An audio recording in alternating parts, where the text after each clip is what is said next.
Hello everybody, it's the Historical Gamer once again, and today we are returning to War in the Pacific, Admirals Edition, a series which I had proclaimed as dead has returned from the dead.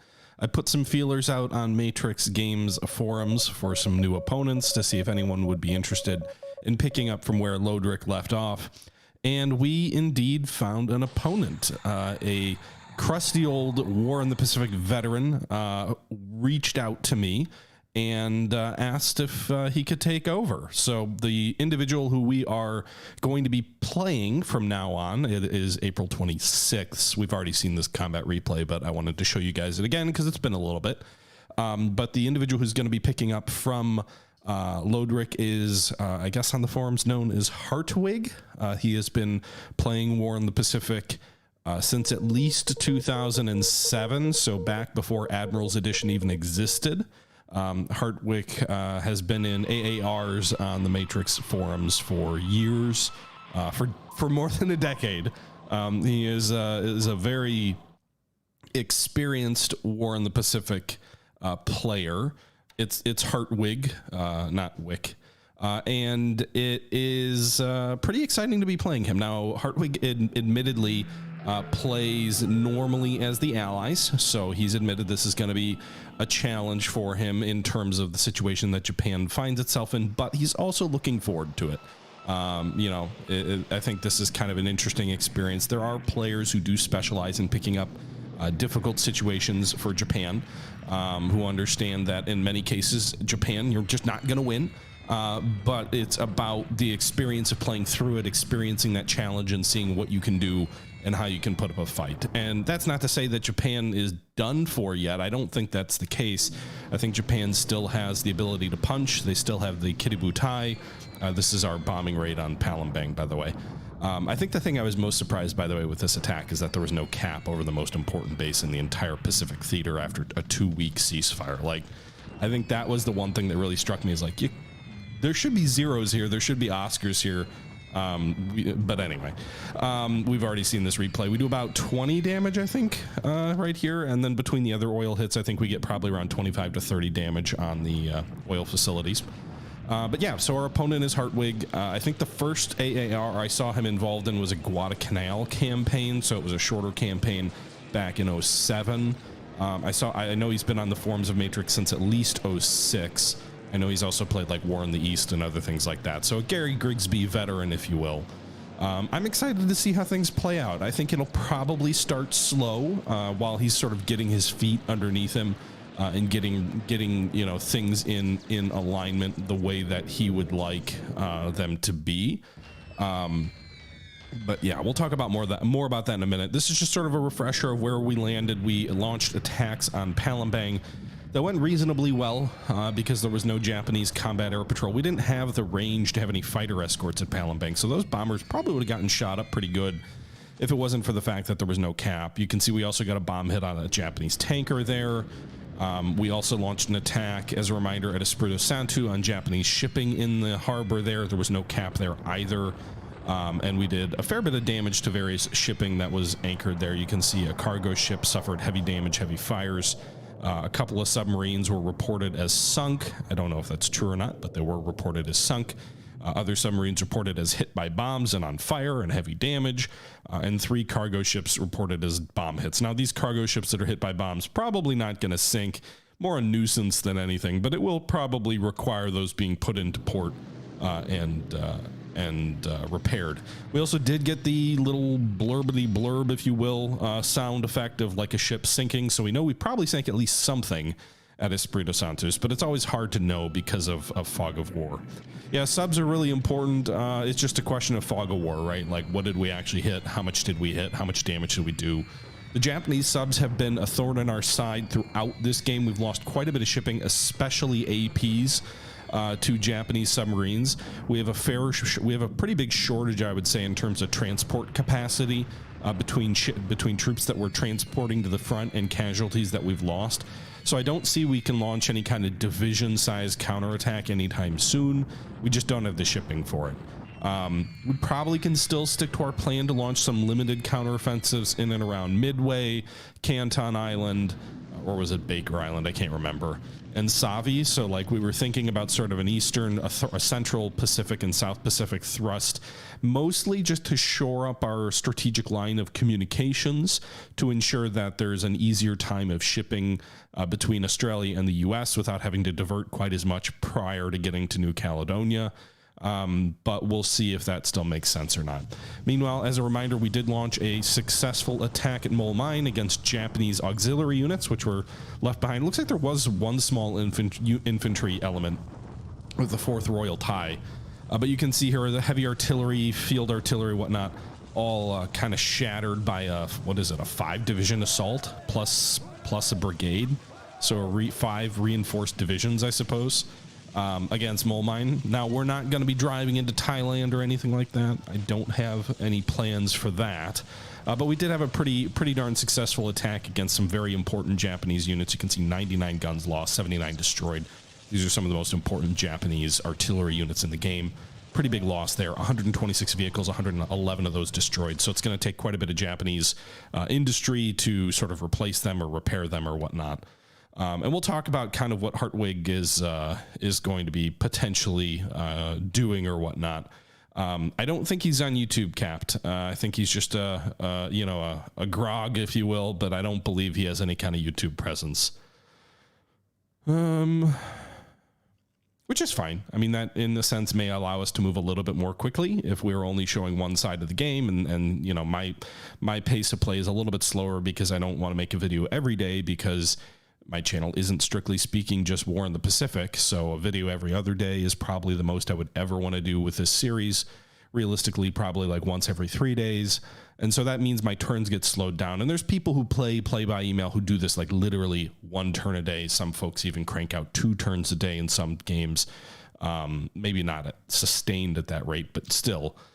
So, you know, having only one side of the game being shown may allow us to move us a little more quickly. We'll see. Okay, so hey, Newhauser. So, as a reminder, big success at Mole Mine. You can see these divisions here that attacked with us didn't really lose much at all. You can see the 18th British Division, still 455. Assault value, only 3 squads disabled. 7th Australian Division does have 54 squads disabled, but I think some of those are disabled before the attack. In any event, still a very strong formation despite 54 squads disabled. The 1st Burma Division has 2 squads disabled of Indian infantry and 35 of Burmese. This is probably our worst division in this formation. The Burmese troops tend not to be very good in this game, and they also tend to, I don't think they have any replacements, so certainly not once you lose Burma. So they kind of tend to be a throwaway force, but they did pretty well for themselves.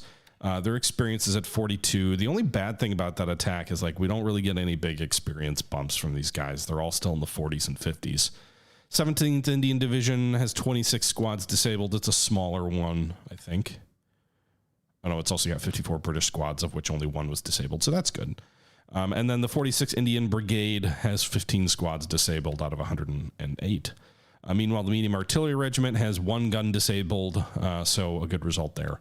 So yeah, we drove the Japanese out of Mole Mine, which means that there's no resupply ability here. What I was worried about with this attack was that if the Japanese decided to make a play on Pegu, what they could basically do is park some AKEs here, which are ammunition replenishment for heavy guns. They could park them in the port here if they could gain air superiority by flying combat air patrol either out of Bangkok or Chiang Mai, and then what they could, or even out of Mole Mine if they took the base. And then what they could do is they could just have a bunch of supply in these AKEs. They could run a battleship formation up to Mole Mine. They could then launch bombardment attacks on Pegu basically daily. They would sprint in under cover of dark. They would drop their ammunition in on Pegu, obliterate it, retreat back to Mole Mine during the day phase and rearm, and then they would just be able to shuttle bombard Pegu into oblivion. And that's a very effective tactic in this game. So losing Mole Mine as the Allies can basically be the death knell for Pegu, which then allows the Japanese to basically turn you out of the Rangoon position.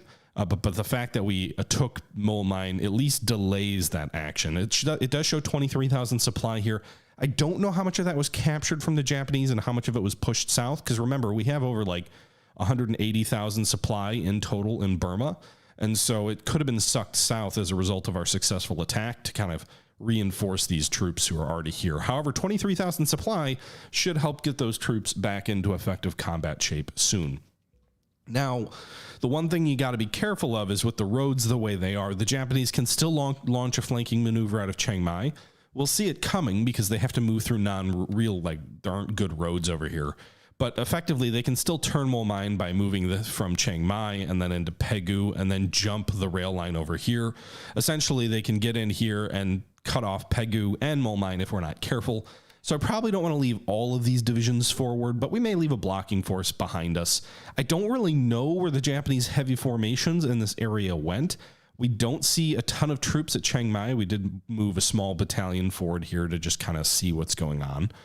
There's 2 units at Ranghang, and we don't really have good intel over Bangkok, but it claims 21,000 troops with 244 AFVs, so that doesn't even seem like it's the majority of the Japanese forces there. I don't know if they left a lot of their heavy forces back at Singapore. It kind of looks like a considerable number of units are at Singapore, perhaps, but we know they had like 5 or 6 divisions in the assault on Singapore, and we haven't seen more than maybe one of those deployed elsewhere, so I'm not sure where those went. Oh crap, sorry, I gotta I'll adjust that thing, that link generator. Thanks, Stream Elements.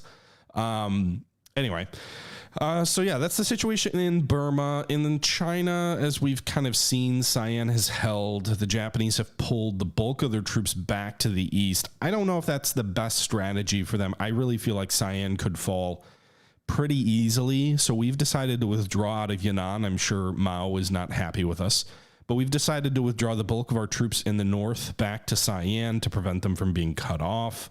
I really do feel like Siam could fall if the Japanese make a concerted effort, but I'm not sure what exactly the reasoning for pulling a lot of those troops back was from Lodrik's perspective. Perhaps he was trying to unify his troops in one massive force that I couldn't possibly challenge.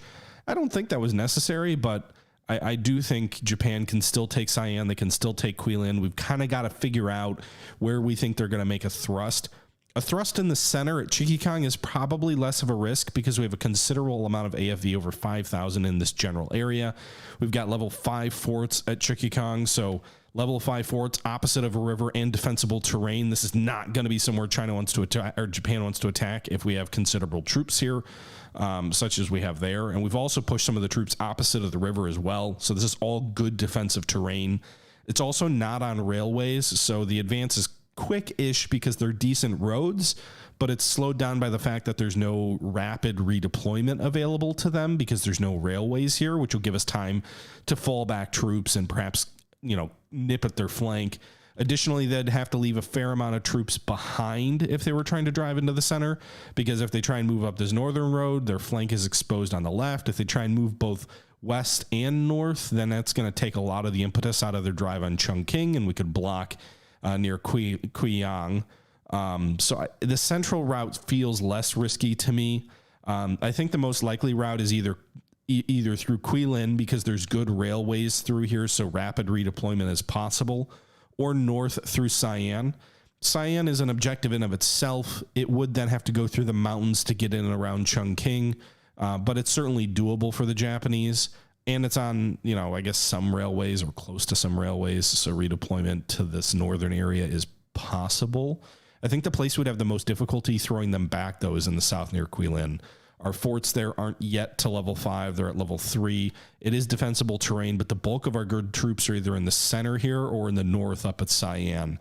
So a flanking maneuver through Guilin and up these good roads and railways up toward Guiyang and then toward Chongqing seems like the most logical, although perhaps the most roundabout way of Japan advancing against us in China. We'll see what Hartwig does. Meanwhile, I don't think Japan has to do a lot else in Java. They just need to grind us down to Batavia. We've got level 4 forts there. We're working toward level 5. We've got over 40,000 supply there. So all of those things work in our favor. It's also defensible terrain, but it is on a sea hex, so he could bring in battleships to nuke it over time if he commits to it. He's got plenty of bases along here to stage supply out of. He could even stage supply out of Oosthaven, which is on a railway toward Palembang, and do some shuttle bombardment there. We do have sea mines. We do have some air units, as you obviously saw this last turn. We bombed Palembang, but I still think that Batavia is going to fall before too long. It would be great if I could get it to level 5 forts. My understanding is anything above 3 is when the forts will really start getting effective. If you get up like especially toward 5 or 6, like the bombardments are going to be much less effective. But I don't think we'll get to 5 before shipping shows up. You've established that troops can eat oil. Meanwhile, I don't know that he's going to do a lot in the South Pacific. You know, I did have a brief email exchange with Hartwig, and he basically said the problem isn't bases that haven't been taken from his perspective as Japan. The problem isn't like, oh, you've taken bases, or New Caledonia even, which can kind of be a problem for Japan because it's so far south. It's not a super defensible position. It takes tons of fuel and supply to get there. It's not the best defensive position for Japan. But the problem isn't what Japan hasn't taken, right? Like in theory, according to a lot of Japanese players, they'd be behind because they haven't taken Batavia. They'd be behind because they haven't taken Bataan. You know, they'd be behind because they haven't taken Burma yet at this point in the game. Like if you're talking like metagaming of war in the Pacific, but that's not really the problem. The real problem from a Japanese player perspective is a couple of things. One, most Japanese players want to fine tune the economy to their preferences, right? So like each player has their own view of how to invest in R&D, of how to invest in different aircraft or whatnot. Most players have a preference in terms of how to build up their fighter pools or other things like that, or aircraft training programs and things like that. So the issues is more on the periphery, on the economy, on the logistics, not so much on what has or hasn't been taken so far. Now, from Hartwig's perspective, there's a fair bit of supply for Japan, but it's tied up, I believe. And so I think what he's trying to see is he wants to know where the supply is going to come in, what bases are consuming, what aren't, and how much they're consuming, and where the bottlenecks or where the gaps are.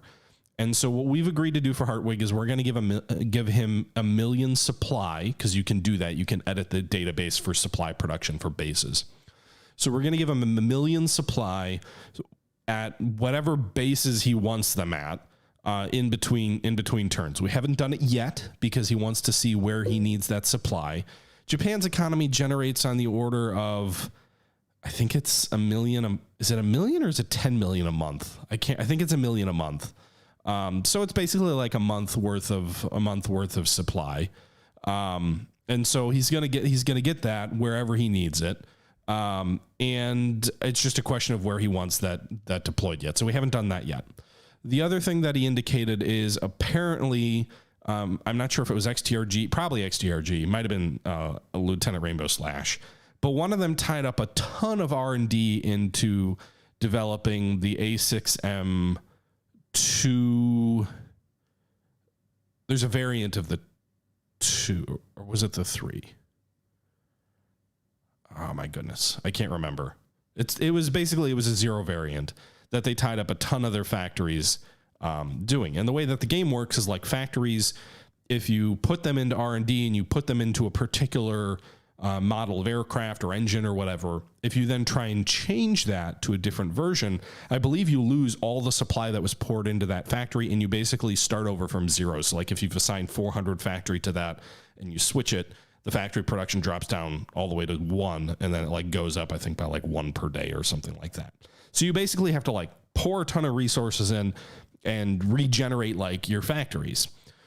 Apparently what you can do in the database is you can change the, or I'm sorry, I think he did it to the A6M3, I want to say.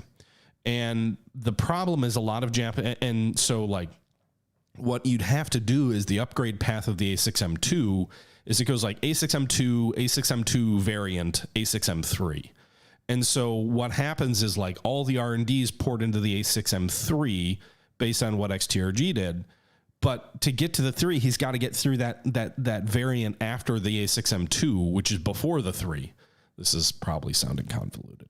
But anyway, it's essentially you have to go from, there's a variant between the 6M3 and the 6M2 that you have to upgrade to, because we have realistic realistic upgrade paths on. Like the player cannot control the upgrade path. It goes based on historical. So what I mean by that is like, let's go down here and let's take a look at the B-17s here that we have here. So if I have these B-17Es and I want to upgrade them, I'm forced to upgrade them to the B-17F. I can't just like change the upgrade path to be whatever we want it to be.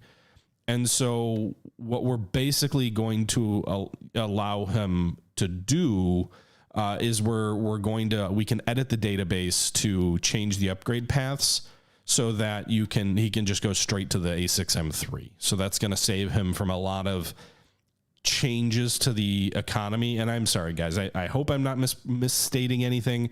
I'm relying on a couple of people who know this a lot better than me in terms of like the way the upgrade paths and everything like that work. But essentially, we're going to we're going to edit in the database the A6M2's upgrade path to go directly to 3, so that it makes the mess of the way the M3 was handled on the economic side much simpler. And that's going to help him out a lot as well in terms of getting the fighter force that he wants on the naval side. And those are really the only 2 major requests that he had in terms of playing. I mean, we offered the supply, and I think he was grateful for that. And then the aircraft thing was really the only request he had. So that's where we're going to find things. I mean, again, Hartwig is a War in the Pacific veteran. He's been playing this game for more than 15 years between this and the original, not the original, but the previous one, War in the Pacific, the struggle against Japan. So he's been playing this for a really long time. Again, plays mostly from the Allied perspective. But I'm excited to see what happens here. I do think it'll probably start slow. I think he's probably going to want to get things in order, but we don't have any, mandatory pauses or anything like that or whatnot. I think from an Allied planning perspective, I would like, and we'll have to see how the logistics pan out here. I don't have shipping for a major divisional size assault or anything like that. We will make a drive on Canton Island, probably with a small force. I would like to flatten this out. If we take Canton and Baker, we've got Johnson, then we kind of hold him to the west along sort of the Marshalls and Gilbert Island chains and the Ellice Island chains, and that should help prevent, like, because right now with Canton, if he puts like a patrol flying boat aircraft here, they can reach out here and see our shipping patterns and see when convoys go back and forth. And it'll be we'll have to divert even further to stay out of range. But if we take Canton, that pushes back his recon sectors by like 16 to 25 hexes. So pretty far. Additionally, for that same reason, I'd like to take Savi because that's like in and amongst our bases in here. I don't think there's any flying boats here, but if there were, and if they were being supplied by like submarines or whatnot, again, it would be a major headache from a logistics perspective. And I don't think that's an issue now, but I've been kind of playing it safe and being careful not to risk it if he does have that there. So I think in the short term, I'd really like to take Savi. I'd really like to take Canton Island in the next month or two to try and have a little mini counteroffensive that I don't think will be too bloody. I think Savi's probably starving as is. I don't think there's a lot of Japanese troops there, if any. Canton, probably not a ton of troops there either. And then we can kind of, I think, feel better about our front line in the Pacific from a Japanese recon perspective. Now, New Caledonia is going to be a thorn on our side no matter what, with it being as far south. We could potentially put some submarines and some aircraft up here to try and screen out resupply to make it hard to operate there. But it's so far south, whether it's Nomaya, whether it's Tana, it's going to be a pain in the ass no matter what. But at least that's only one sort of salient in our front line along the Fiji line. We did bomb Espiritu Santos. This is where we saw all those submarines and other things like that were damaged. Hopefully a lot of them were sunk. Hopefully, if we take a look at ships sunk last turn, it doesn't tell us anything, which is weird because the combat report said like 3 subs were sunk, but the ship sinking thing doesn't, so that didn't match up. But in any event, I'm pretty hopeful that we damaged and sank several enemy ships there. Again, it looked like there was a large anchorage of ships at Espiritu Santo, but without any aircraft flying cover. I would imagine he's going to, you could use, the other thing is like those cargo ships that are at this base, you could use them to refuel the warships and get them out of harm's way. I would think the Japanese are going to pull out of Espiritu Santo stuff. They have no fighter cover that far south. it'll be interesting to see what he does with Moresby. With Moresby in Japanese hands, he could certainly use it to bomb Northern Australia. I'm not sure if he will do that or not, but that is definitely an option. We do have reinforcements on our way, or on the way to the India-Burma theater. So while we have made some moves in Burma, we also have resupply on the way. I think we even moved our carriers up here somewhere, didn't we?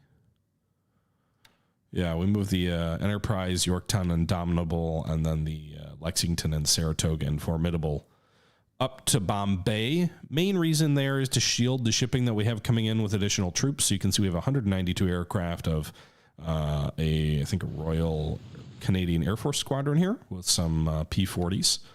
We also have considerable more shipping coming in here. 13,000 troops on this task force 150. A couple of separate infantry battalions, infantry regiments, the 53rd Independent Infantry Regiment. We've got some field artillery units. We've got a lot of aircraft here, pursuit groups, bomber groups, all coming in to the India theater. We've got some patrol planes from the Navy coming in.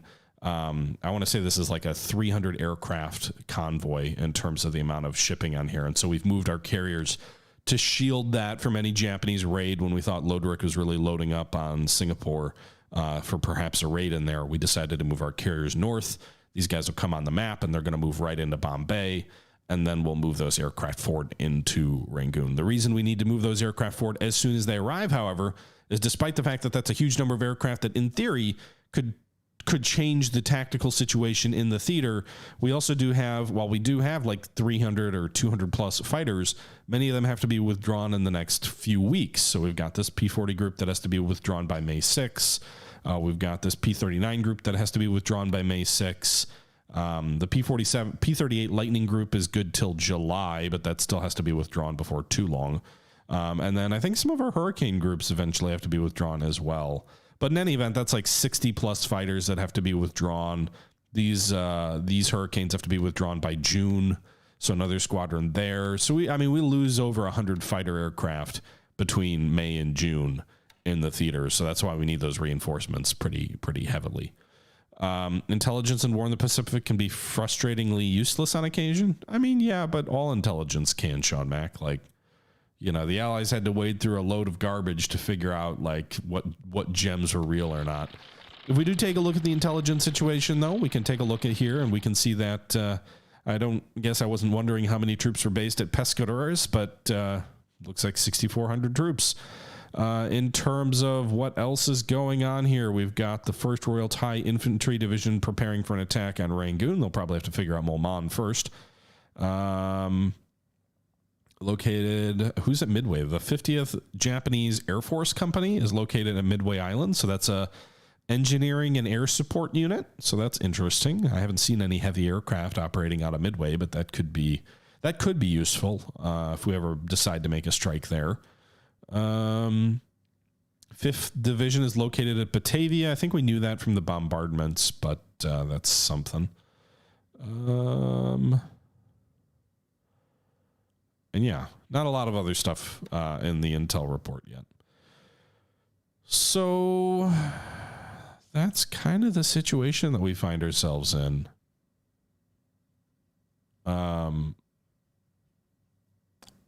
Yeah.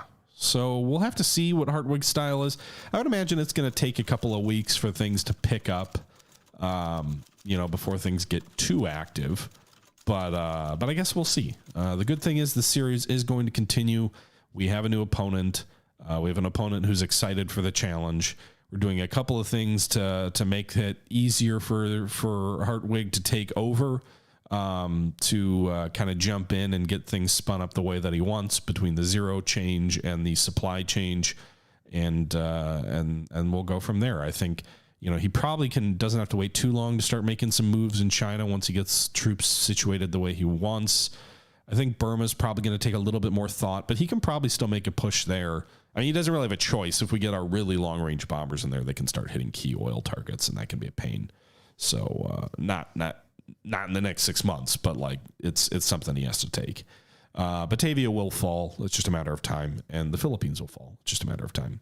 Gettysburg Lens, thank you very much for the gift sub. Appreciate it. To Tin Flash. I don't know why my alerts aren't going off. Oh, it's because they're off. Oh, there you go. Appreciate the support.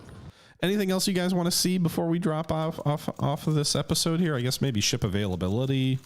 Take a look at ships incoming.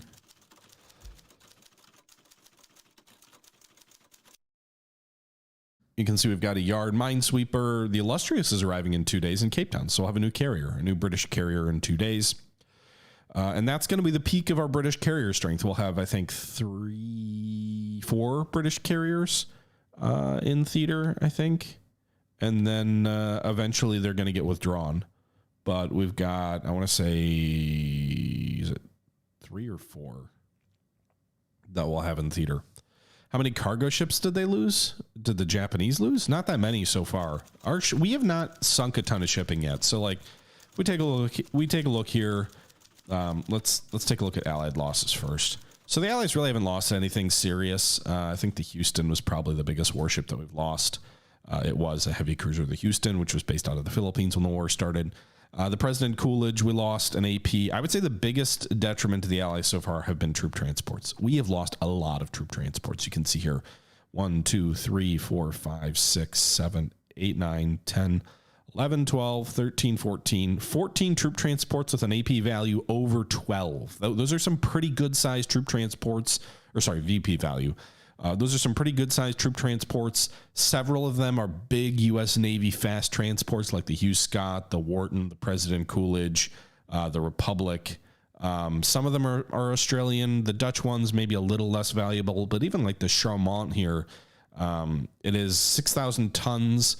It has troop capacity of 900, cargo of 12. So not a big thing, but like if you look at I don't know, the Wharton here, 1,700 troop capacity, 2,200 cargo, 10,000 tons. Like these are valuable ships. And then we've lost some smaller ones as well. Some Australian ones that are even like 900, 800. So like we don't have a lot of troop capabilities. The fact that we've lost more than 20 troop transports, pretty big detriment. And you can see if you like scroll through here, type 53 centimeter 95 torpedo, type 53 centimeter 95 torpedo, 18-inch Type 91 torpedo. I think the vast majority of these have all been lost to submarines. There's a few exceptions. You can see these guns are obviously not subs. These 250-kilogram bombs are not subs. But if you just take a look at the losses here, 1, 2, 3, 4, 5, 6 of them are lost to bombs. Most of those not being the big ones. We have, I think, one big Australian one that was lost near Nomaya, I believe, when the Japanese took New Caledonia. A bunch of Type 95 torpedoes up here, and then some 10 YT guns here near Sabang. But like generally speaking, and these are all like value 3, so these guys were just lost in the withdrawal away from the Dutch East Indies. But yeah, not a lot of value there on the non-submarine lost shipping there. But you can see we've really been punished by Japanese submarines. In the AK department as well, even more so, like look at all of these cargo ships, not from a value perspective because we drowned in AKs, but you can see the Japanese, these Type 95 torpedoes keep showing up. The Japanese have used their submarines very effectively so far in this game against us. We've even lost a Pesco's fleet oiler to a Japanese aircraft. We've lost a few tankers too. So like if you can see here, 28, 28, 28, 23, 20 victory values to torpedoes, with one exception being a bomb. So we've lost a fair number of tankers as well. So our ability to immediately counterpunch, probably not great. We've lost 4 subs, 2 U.S. Navy, 2 Dutch. Our warships that we've lost a handful of destroyers, but really not a lot. And we haven't lost any battleships, so that's good for us. If we take a look at the ships sunk on the Japanese side here, you know, it's kind of a mixed bag for us. And we have to keep in mind that there's fog of war, so not all of this is up to date. We did not sink the Hiryu, but we did damage it with Dutch submarine torpedoes. We fired 2 into it just outside of Singapore. Almost certain it got into Singapore for repair. But we did sink the Haruna, so we did sink 1 Japanese capital ship. We have sunk a couple of AMCs. We've sunk a couple of light cruisers, a few cargo ships, and some subs. Nothing really that feels all that impactful, though. Most of that stuff's not worth very much. I think the best thing we've done outside of the battleship sinking is we've sunk a fair number of submarines. I don't know. Some of these are probably fog of war and not real. But I think the majority of them are real. I think, actually these look like 425. They say unknown, so that was probably the aerial attack on Luganville. I think most of these are real. If we assume maybe 2 or 3 of them aren't, you still have 3, 6, 9, 12 fleet subs lost for the Japanese. That feels like a lot, just a couple of months into the war. So there's that.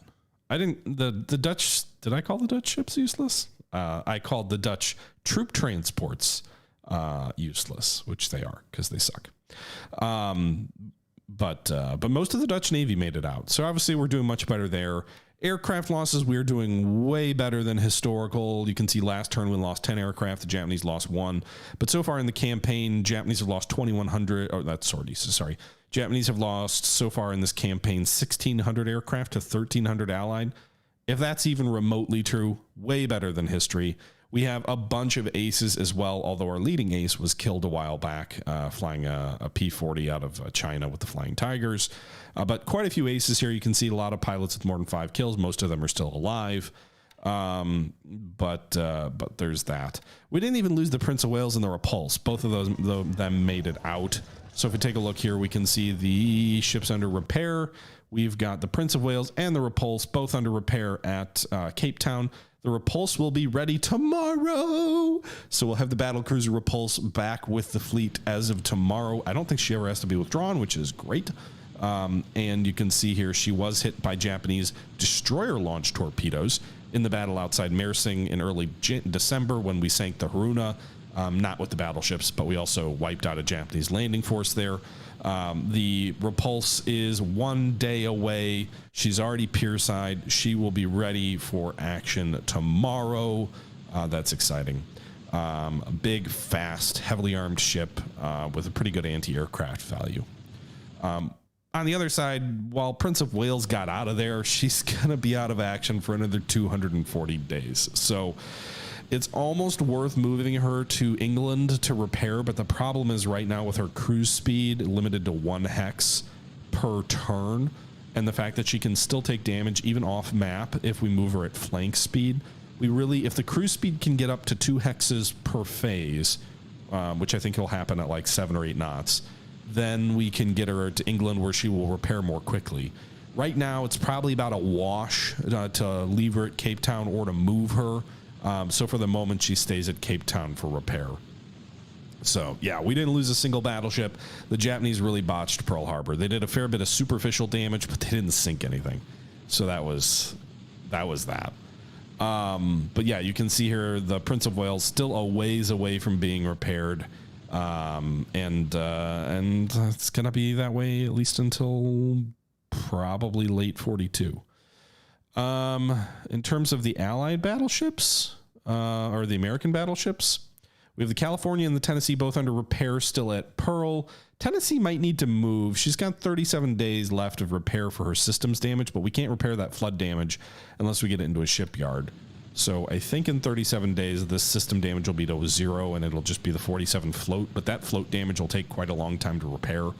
And I don't want to move her for risk of getting hit by Japanese submarines. The California's already in dry dock at Pearl, and she's 316 days away, so she wasn't sunk, but she was pretty badly damaged, 61 flood damage there. If we jump out of the repair section here, we can see that the Warspite, which was in Canada when the war broke out, is in Pearl Harbor. We also have the Mississippi, the New Mexico, the Idaho, the Oklahoma, the Nevada, and the Colorado, all fully up to ready for battleness. I think no one has more than 1 system damage. I think all of these guys have been upgraded, although it looks like the New Mexico, Idaho will have an upgrade, and the New Mexico will have an upgrade in June, as well as the Mississippi, so the New Mexico class. But yeah, the rest of those guys are all good. So we've got 9 battleships at Pearl, and we also have some ships on the U.S. East Coast or West Coast. Maryland is done repairing. Okay, good news. So Maryland is ready. So her repairs have been done. No upgrades till next year. I think we already upgraded her. We've also got the Pennsylvania under repair for another 120 days, roughly. 15 flood damage isn't that bad, but the systems damage is really high there. But yeah, still another 4 months or so on Pennsylvania's repairs. This is where Maryland is, right? Yeah. And where are the other battleships? Arizona didn't sink, so where is she? Arizona is in San Francisco. She will be repaired in 11 days. So Arizona is almost done and ready for action in just about 2 weeks. She's still got to get a fair bit of system damage repaired there, but the flood damage and the engine damage is good enough, in my opinion, to send her into battle now. So she's there. Anybody else? I think we've got someone at Mare Island, right?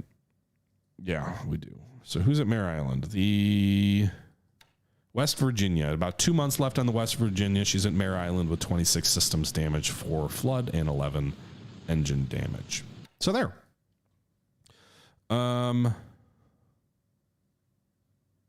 Yeah. So generally speaking, our battle fleet is in great shape. I guess the one problem with the battle fleet being in great shape is it consumes a shit ton of fuel, and I don't know how useful it is, especially early war before you get like air superiority. But yeah, it'll be nice to help blast those islands into nothingness once the war gets a little bit further on. The Repulse will be useful as a carrier escort because she's so fast. So that'll definitely be probably the shortest term option. When am I going to hit Midway with that battle fleet?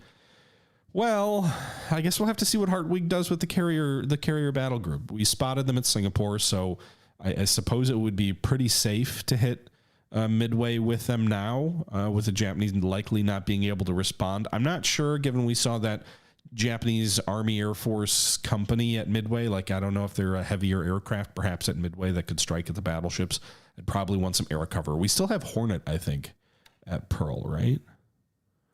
So we could give them some air cover because we do have, we do have the Hornet, the one carrier of ours at Pearl is USS Hornet. It's only 27 fighters, but it would at least give us some cover. We could stand them back a little bit and give them a little bit of air cover as they go in.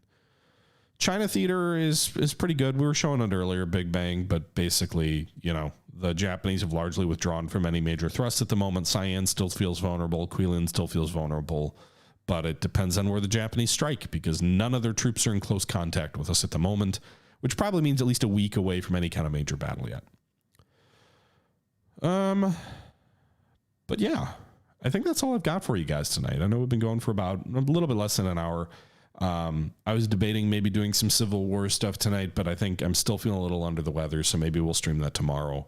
I'd like to get back into Grand Tactician for a game. I'm thinking about maybe doing a 1864 campaign on the Confederate side to see how the game's improved. I know they've overhauled the economy a lot, but if we're just trying to, you know, hold out against waves of enemy troops, that feels like perhaps the place where maybe the AI can give us the biggest challenge, but the AI is supposed to have been improved. So, you know, maybe that would be hard. I don't know.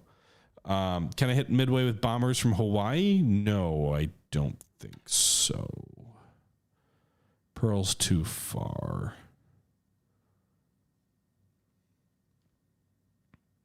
Yeah, 30 hexes. Maybe when I get the Super Fortress. I don't know what its range is, but like not now. The B-17 max range on like the D variant, which is slightly longer range, I believe, than the E or the F. I want to say is 17 hexes. So not even close. Like even if I'm wrong, it's still not even close to being in range of any of our heavies at the moment. The B-24 actually would have the best range. We do have some of those. We've got like 6 though. Not enough to shut an airfield down. Where are those guys? They're at Suva, I think. The LB-30s, which are really just B-24s. But even their extended radius is 24, so well shy of being able to hit Midway from Pearl. Maybe if we set up like some other bases nearby, like if we were to, I don't know if we put anything on Louis, that would still be 27, so that'd still be out of range. So in theory, like if we turned Laysan, which is a dot base, into a small airfield, which would take a lot because there's no, the stacking limit is 0 for both. So this is just not a big enough base for an airfield. But like if we put troops on Laysan, then we could probably do it, but they're within 8, so they'd be within any aircraft on Midway's range. French frigate shoals, similar situation with a stack limit of 0 on both of these, so it'd take forever to build. In theory, we could hit Midway from French frigate shoals with B-17s and probably be safe from counterattack, but then we'd have no escorts going in. So I just don't know that it would be worth it. It would take a long time. And I'm not even sure he has enough forces at Midway. Like, it might just be cheaper to just send an amphibious in and try and take it if we send a regiment or a brigade in and see if we can just take it from him. We do know that a large portion of the Japanese fleet is at Singapore. At least it was as of the last intel that we had. It was like over 200 ships with the Kiributai. So it'll be interesting to see what Hartwig does there. I wouldn't expect any like rapid or immediate changes. We're probably talking a few weeks before anything starts to happen on the Japanese side. Maybe we'll take advantage of that to take Savi or to take Canton. We'll see. The Marine regiments are a little bit spread out. We've got some Marines at Pago Pago. We've got some Marines, I want to say, at Vavu. We've got some Marines at Pearl. Infantry on Fiji. But yeah, so we're a little bit spread out. We're clearly in a defensive posture at the moment. But yeah. Anyway, guys, that being said, I think that's going to do it for today's stream. I hope you guys did enjoy our return to War in the Pacific, and I'll see about doing some Civil War stuff soon, longer than an hour. An hour is not, super long of a stream, so we'll start to look at doing that soon. So yeah, hope you guys enjoyed. Thanks for coming out. Until next time, this is the Historical Gamer saying once again, thank you very much for watching, and until next time, I'm out.